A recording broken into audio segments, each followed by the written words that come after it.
So in this video, I'll demonstrate how to perform a basic search through the APA PsychINFO database. So I'll first start off by going to the SJSU library homepage. Once I'm there, I'll want to look for the APA PsychINFO database. By doing so, I'll want to scroll down to the bottom until I see Research Guides. So once I'm there, under Subject Guides, I want to select Psychology. Once I'm there, I'll go ahead and hit the Go button, and that should bring me to the Psychology department page. So this is basically the page that psychology students or anybody who wants to conduct research that relates to psychology would want to go. You'll find all the resources that you'll need to conduct your research, but in this particular video, we'll want to look for APA PsychINFO, which is actually located right on the top here. So we'll go ahead and click on this page. So by default, we're clicked into the advanced search. We'll want to simplify this search engine, so we'll want to click on the basic search here. Okay, so we'll know that we're in the basic search because this is no longer a clickable link. At the bottom here, you do have options to refine your search, but since we don't know what's available just yet, we'll just keep everything at default.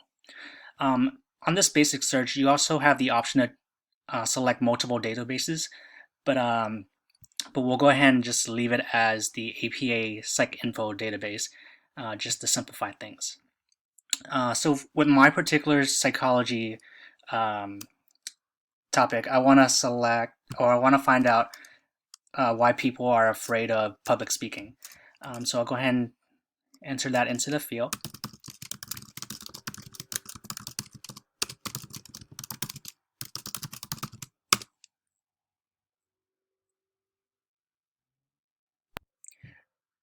So after clicking the search button, looks like the database had generated about 600 articles for me. So I do want to refine that a little bit. What I want to do is I want to go ahead and scroll to the bottom here and refine my search. I'll go ahead and select subject and major heading, and I want to refine my search by keywords.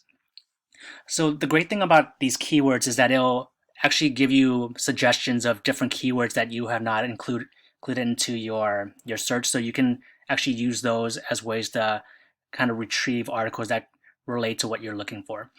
I'll go ahead and select anxiety. So by selecting anxiety, it only pulls up articles that has the word anxiety in the article. Okay, so now I'm down to 24 articles. So I'll go ahead and look through some of these here. The first one here actually looks pretty good.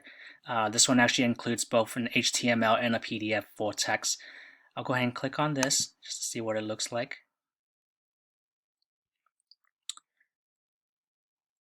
Okay, so once I'm in there, it gives me the keywords public speaking and anxiety. Those are actually the keywords that I've inputted into the database.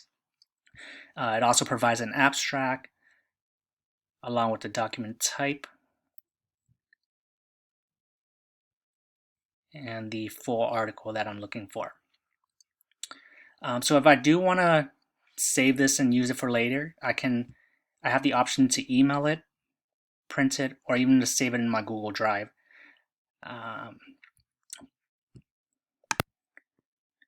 So we'll go ahead and back out of this and we'll look for other articles that may relate to the... So now I'm back at my results page. Even though I only have 24 articles available, I do want to refine it a bit more. So this time I want to refine it through the source type. I'll go ahead and scroll to the bottom here and I'll click on academic journals.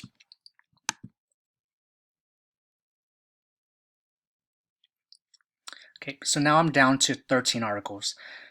That should ease my search a bit here. So I have that same article that I had earlier. So a quick way that I've noticed that I can actually save these articles that I may be interested in and I don't want to click into it just yet, I can actually click on these blue folders here. By clicking on these folders, they'll actually be saved in my folder link here. So I just click on these three here. And I'll just go ahead and check my folder here just to make sure that they're saved. So I'll go ahead and click on this folder. And there it is. All the articles that I've just saved in the folder page here. Thank you, and I hope this helps.